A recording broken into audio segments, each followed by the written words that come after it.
गौतमी और राघव रोते हुए एक साथ हामी भरते हैं। फिर राघव बोला, लेकिन अगर यहाँ से हम निकलने की कोशिश भी करते हैं तो कैसे निकलेंगे?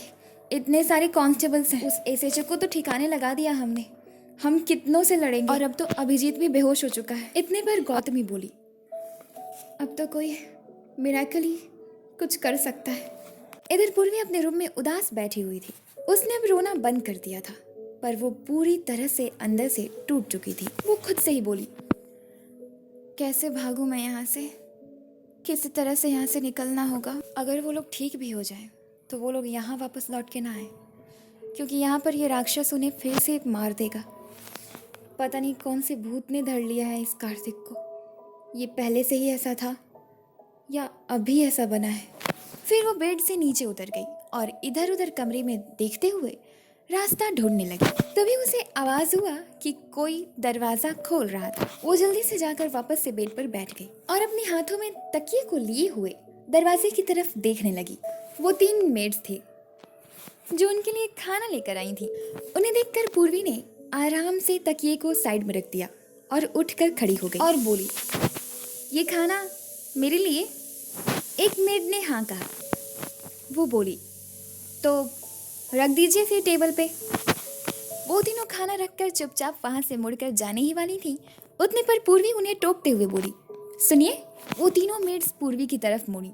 उनमें से बीच वाली ने कहा, जी मैम कहिए। पूर्वी बोली, कार्तिक कहाँ है?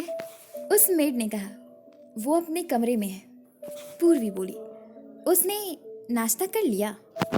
वो मेड बोली, नहीं। पूर्वी बोली, ठीक है, अब आप लोग जा सकते हैं। आपका धन्यवाद। उन दिनों के जाने के बाद पूर्वी ने गेट को अंदर से लॉक कर लिया। तभी उसका सिर घूमने लगता है। वो जैसे तैसे खुद को संभालती हुई आकर बेड पर बैठी। उसने अपने एक हाथ से अपने सिर को पकड़ रखा था और खुद से ही बोली, मैंने कुछ खाया नहीं है, शायद इसी वजह से मेरा सिर घूम रहा है। उसने गेट की तरफ देखा और बोली, अब तो गेट भी अंदर से लॉक है। सो भी जाऊंगी तो कार्तिक बिना मेरे परमिशन के तो अंदर नहीं आ पाएगा। थोड़ा सा रेस्ट कर लेती हूँ, यही सही रहेगा। भूख तो लगी नहीं है मुझे। पूर्वी उसी तरह बेड पर लेट जाती है और उसने अपने कंबल से खुद को कमर तक ढक लेती है। उसका सिर अब भी घूम रहा था। उसने आंखें बंद की हुई थी।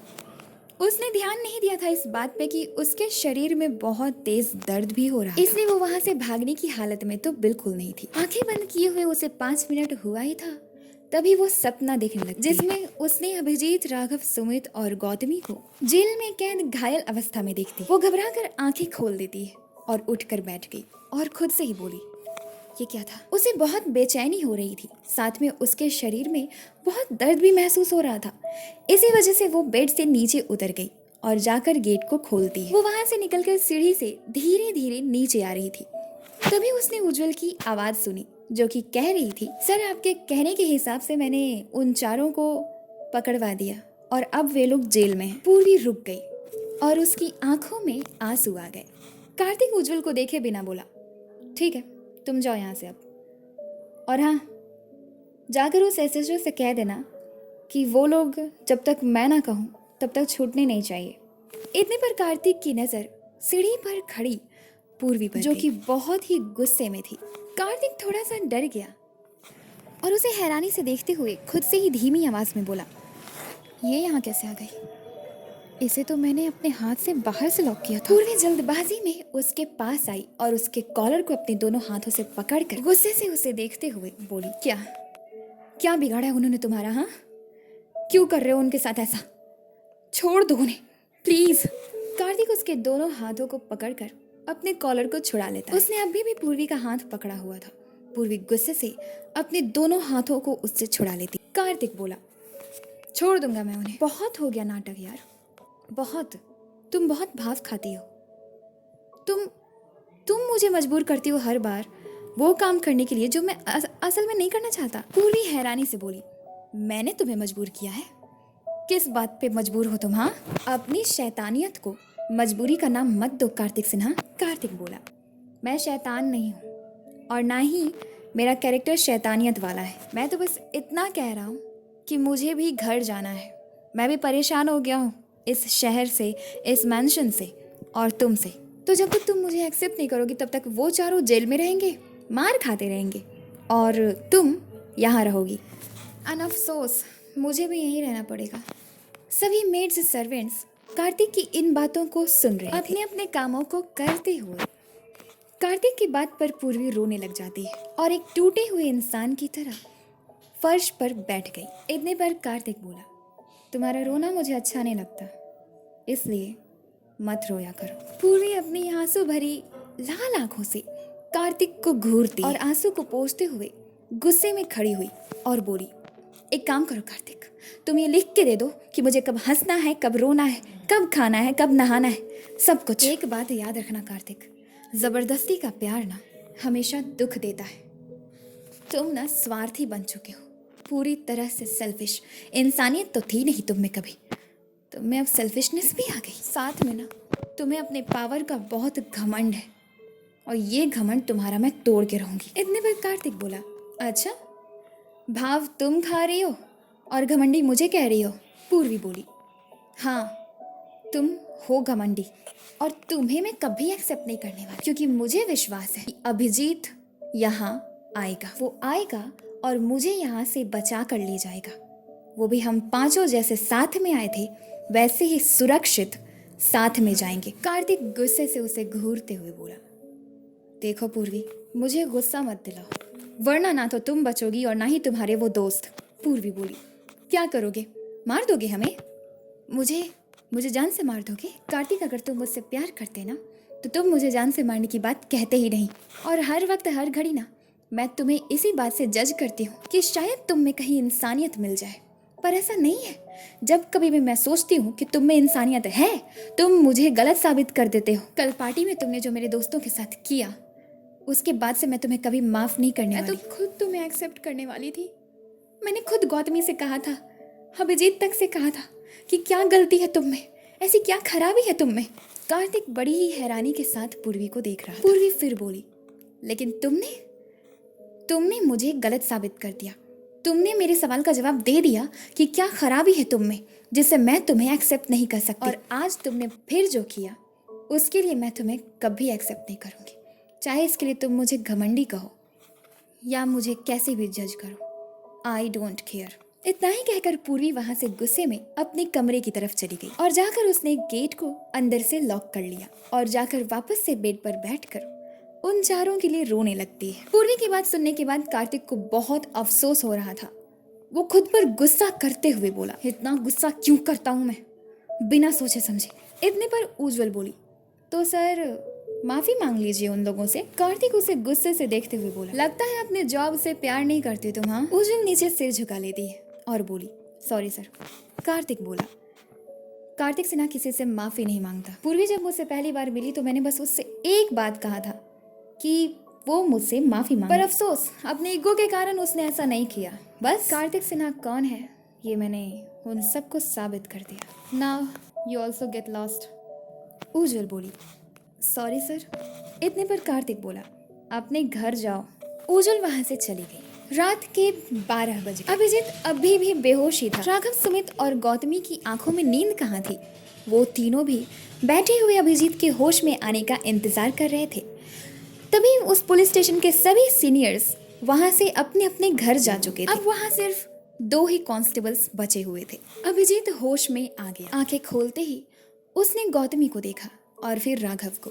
राघव और गौतमी उसे होश में देखकर खड़े हुए तो सुमित भी उनके साथ ही खड़ा हो गया, क्योंकि सुमित अभिजीत को नहीं देख सकता। राघव और गौतमी आगे गए और उन्होंने उन सलाखों को अपने हाथों से पकड़ा। गौतमी खुश होते हुए बोली, अभिजीत तुम होश में आ गए। अभिजीत ने पुलिस स्टेशन में चारों तरफ देखा। तब राघव बोला, सभी सीनियर्स जा चुके हैं पुलिस स्टेशन से, अब बस 2 ही कांस्टेबल्स बाकी हैं। अभिजीत ने देखा कि वो दोनों चेयर पर बैठकर आपस में बातें कर रहे थे। उन्हीं में से एक कांस्टेबल बार बार अभिजीत को ही देख रहा था। अभिजीत ने ये बात नोटिस करी और फिर पेट दर्द का बहाना करते हुए जोर से चीखा। सभी घबरा जाते हैं। वो कांस्टेबल्स भी ये सोचकर डर गए कि इन चारों की कोई गलती नहीं है और अगर इनमें से किसी को कुछ होता है तो पुलिस केस तो पुलिस स्टेशन पर ही बनेगा और साथ में उनकी नौकरी भी जाएगी। अभिजीत दर्द से कराहते हुए बोला, मेरे पेट में बहुत दर्द हो रहा है, प्लीज कम से कम मेरे हाथ को खोल दीजिए ताकि मैं खुद पानी ले सकूं। तभी उनमें से एक कांस्टेबल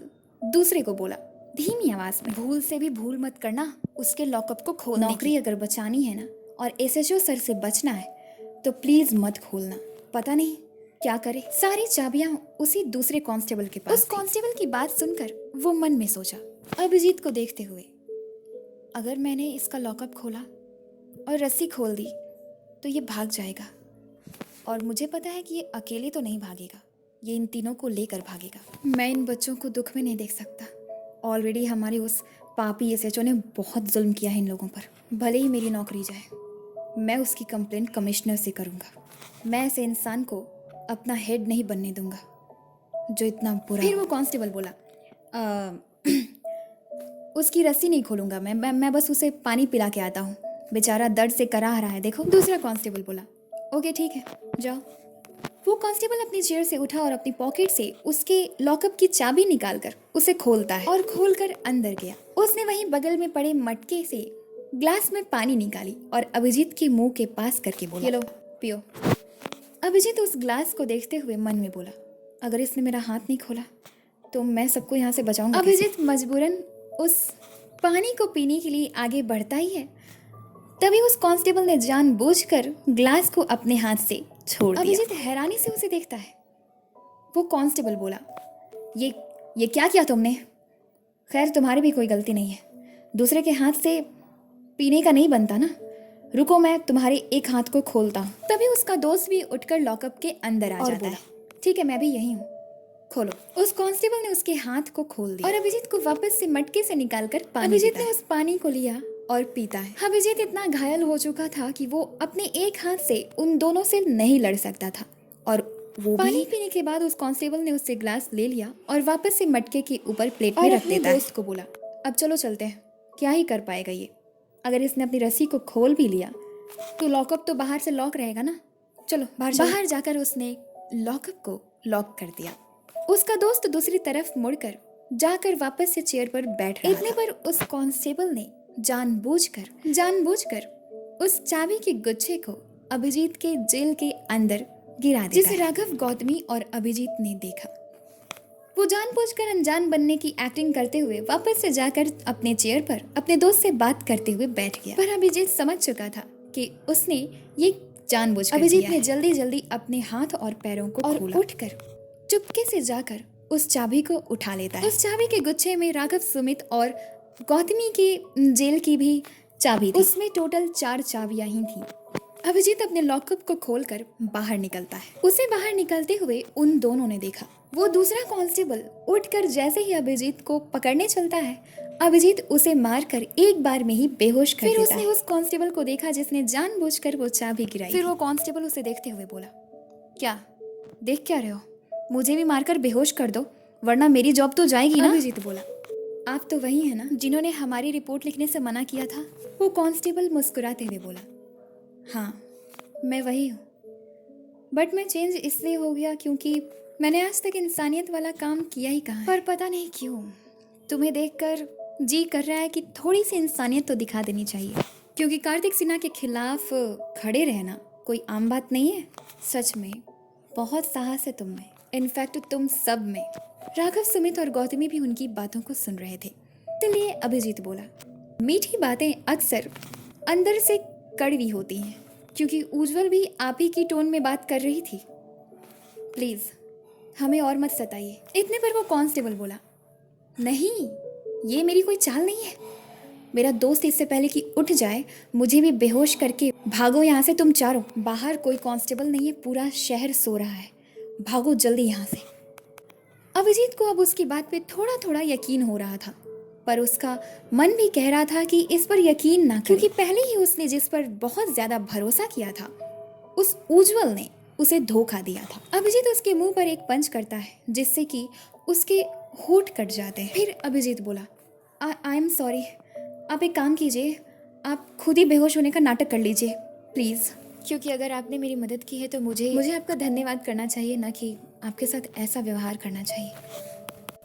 कहकर हाथ को जोड़ लेता है। कांस्टेबल खुद ही फर्श पर लेटकर बेहोश होने का नाटक करते हैं और उनके मुंह पर चोट तो लगी ही थी। अभिजीत जल्दी गया और राघव, सुमित और गौतमी के लॉकअप को खोलता है। चारों ही वहां से सावधानी से पुलिस स्टेशन से बाहर निकलते हैं बाहर दूर दूर तक अंधेरे में वो चारों ही वहां से भाग जाते हैं। उस पुलिस स्टेशन से भागते हुए थोड़ी दूरी पर जाकर वो चारों ही थक कर रुक गए। उतने पर गौतमी बोली, हम कहाँ जाएंगे अभिजीत? और वे सभी चारों तरफ जाने की जगह ढूंढने लगते हैं जहाँ कहीं वे ठहर सके। तभी अभिजीत को किशोरी की कही हुई बात याद आई। वो बोला, हमें हॉस्पिटल जाना चाहिए, चलो। फिर वो सभी पीछे मुड़कर देखते हैं। राघव बोला, इससे पहले कि कोई आ जाए, हमें यहाँ से जल्दी से हॉस्पिटल की तरफ जाना होगा, जल्दी चलो। वो चारों ही उतने अंधेरे में दौड़ना ठीक नहीं समझते, इसलिए साइलेंटली बिना कुछ बोले वो चारों ही जल्दबाजी में हॉस्पिटल की तरफ जाने लगे। हॉस्पिटल पुलिस स्टेशन से काफी दूर था। वे लोग पुलिस स्टेशन को ढूंढते ढूंढते यहाँ तक आ गए थे। कुछ ही देर में वे लोग हॉस्पिटल के गेट से उसके अंदर एंटर करते हैं। वे चारों ही बहुत थक चुके थे और वे लंबी लंबी सांसें ले रहे थे। तभी उन चारों ने नोट किया कि एक स्टाफ उन्हें हैरानी से देखता हुआ सामने से दूसरी तरफ जा रहा था। थोड़ी दूर जाने के बाद उसने उन पर से नजरें हटा ली और एक रूम में चला गया। इतने पर सुमित बोला, ये हमें ऐसे क्यों देख रहा था, क्या हुआ इसे? गौतमी बोली, होना ये हमें पहचानते होंगे, इसलिए हम ऐसा देखा उन्होंने। राघव बोला, तुम लोगों को याद है ना, किशोरी ने कहा था कि वो हमारा इंतजार करेगी, वो भी होगी क्या यहाँ? अभिजीत बोला, क्या पता अब तक वो भूल भी गई हो हमें। और चारों तरफ देखता है। इतने पर किशोरी की आवाज उन चारों को आती है, उन लोगों के बाईं तरफ से। सभी एक साथ उधर देखते हैं तो उन्होंने देखा कि वो स्टाफ जो उन्हें हैरानी से देख रहा था वो भी उसके साथ बगल में खड़ा था। उसे देखकर उन चारों के चेहरे पर मुस्कान आ गई। किशोरी तो खुद उन चारों को देखकर बहुत खुश थी और राघव, सुमित और अभिजीत को देखते हुए बोली, मुझे पता था कि तुम लोग फिर उसने अभिजीत को देखा, वो उसके पास और उसकी चिंता करते हुए बोली, ये क्या है? तुम्हारी हालत तो पहले से भी ज्यादा बिगड़ चुकी है। अभिजीत का पूरा शरीर बहुत दर्द कर रहा था। उसके चेहरे के एक्सप्रेशन में भी उसका दर्द महसूस किया जा सकता था। फिर किशोरी राघव और सुमित को देखकर बोली, राघव, सुमित, आप दोनों तो अच्छे हैं ना? उन दोनों ने हाँ में सिर हिलाया। फिर उस स्टाफ को इशारा करते हुए, अंकल, अभिजीत को संभालिए और ले चलिए रूम में। इतने पर अभिजीत उस स्टाफ को देखते हुए बोला, नहीं, मैं ठीक हूँ, मैं जा सकता हूँ, धन्यवाद। वो पांचों ही एक रूम में गए। राघव, सुमित और अभिजीत एक साथ बैठे हुए थे सोफे पर। गौतमी और किशोरी बेड पर बैठी हुई थी। इतने पर गौतमी बोली, अभिजीत, उज्जवल ने तो हमें धोखा दे दिया, अब आंटी का नंबर हम कहाँ से लेंगे? तभी राघव बोला, क्यों ना हम सब सर के मैंशन जाएं? इतने पर सुमित कहता है, वाह, व्हाट अ गुड आइडिया, जैसे सर हमारा फूल माला से स्वागत करेंगे। आओ बच्चों, मैं तो तुम्ही लोगों का इंतजार कर रहा था। इतने पर किशोरी बोली, अच्छा तुम लोग नहीं जा सकते, पर मैं तो जा सकती हूँ ना, और मैं जाऊंगी, सर तो मुझे पहचानते भी नहीं है। इतने पर अभिजीत बोला, नहीं किशोरी, अगर तुम वहां गई और पकड़ी गई तो वो शायद तुम्हें नुकसान पहुंचा सकता है। इतना तो पता चल गया कि गुस्से में कार्तिक कोई भी हद पार कर सकता है। उसके सामने कौन होता है, गुस्से में उसे कुछ नहीं दिखता। इतने पर गौतमी बोली, हाँ, हम नहीं जा सकते, किशोरी नहीं जा सकती, तो कौन जाएगा बताओ? अभिजीत बोला, हम जाएंगे, लेकिन भेस बदल कर। तभी सुमित बोला, अच्छा, ये तो तभी संभव है ना जब उस कार्तिक सिन्हा को किसी की जरूरत हो, मतलब किसी की मदद की जरूरत पड़े, जो हम बनकर जा सके। तब किशोरी बोली, ये सभी बातें बाद में करते हैं, पहले कुछ खा लेते हैं, मैंने भी सुबह से कुछ नहीं खाया, तुम लोगों का इंतजार कर रही थी। अभिजीत बोला, क्या कहा तुमने सुबह से कुछ भी नहीं खाया, और अगर हम नहीं आते तो क्या करती? तब किशोरी उसे देखते हुए बोली, पता है, मैं भगवान जी से ना दिन भर प्रेयर कर रही थी कि वो ना तुम लोगों की हर तरीके से मदद करें, जिसके बदले मैं आज दिन भर ना उनके नाम की फास्टिंग करूँगी, और तभी उस फास्टिंग को तोड़ूंगी जब तुम सब मुझे दोबारा मिलोगे। मैंने खाना ऑर्डर कर दिया है, बस अब 10 मिनट में आता ही होगा, जैसे स्टाफ ने मुझे बताया, मैंने खाना ऑर्डर कर दिया। इतने पर गौतमी बोली, इतना भरोसा था तुम्हें कि हम वापस आते, और अगर नहीं आते तो क्या तुम कभी भी फास्टिंग नहीं तोड़ती? किशोरी बोली, मेरा मन कह रहा था कि तुम लोग जरूर आओगे। जब कोई इंसान किसी से सच्चे दिल से प्यार करता है ना, तो उसके मन की आवाज़ सबसे पहले भगवान सुन, और उन्होंने मेरी सुन ली, तुम लोगों को दिया सही सलामत। उन चारों ने अजीब तरह से किशोरी को, किशोरी फिर एक एक करके उन चारों को देखती है और बोली, क्या हुआ, मुझे ऐसे क्यों देख रहे हो? मैं तुम चारों से प्यार करती हूँ ना, दोस्ती में प्यार तो चलता है ना। तब सुमित बोला, तुम कुछ ज्यादा फास्ट नहीं हो? किशोरी बोली, सब कुछ बहुत जल्दी जल्दी समझ आ गया ना, इसलिए इतना फास्ट बनना पड़ा। मुझे पता है कि जल्दबाजी में हुए काम में किसी को यकीन नहीं होता। फिर वो अभिजीत को देखते हुए बोली, लेकिन यकीन करो, मैं दोस्त हूँ तुम लोगों की। अभिजीत हंसा और बोलता है, भरोसा ही तो नहीं होता है किसी पर, क्योंकि भरोसा एक ऐसा चीज़ होता है ना, जो एक बार टूट जाए तो दोबारा किसी और पे उतना अटूट हो पाना नामुमकिन जैसा लगता है। अगर कोई भरोसेमंद इंसान आपको धोखा दे दे, वो भी ऐसे समय पर जिस समय आपको उसकी आवश्यकता है, तो ऐसा लगता है कि पूरी दुनिया धोखेबाज है। फिर किसी की बात का कोई यकीन नहीं होता। खैर, छोड़िए इन बातों को, भूख लगी है, चलिए कुछ खाते हैं। उसने ऐसा किशोरी को देखा। थोड़ी देर में एक स्टाफ उनके लिए खाना लेकर आता है और वे सभी एक साथ उसी रूम में खाना खाते हैं। वे सभी जैसे बैठे थे वैसे ही वे सभी नींद में चले गए। गौतमी और किशोरी तो बेड पर लेटकर सोई हुई थी, लेकिन वे तीनों बैठे बैठे ही गहरी नींद में जा चुके थे। सवेरे 8 बजे गेट पर खटखटाने की आवाज से किशोरी का नींद टूटा। उसने टाइम देखा तो 8 बज रहे थे। वो बेड से नीचे उतरकर जाकर दरवाजा खोलती है। दरवाजे पर एक आदमी खड़ा था। उसे देखते ही किशोरी बोली धीमी आवाज में, मैंने जो आपको काम दिया था वो आपने किया?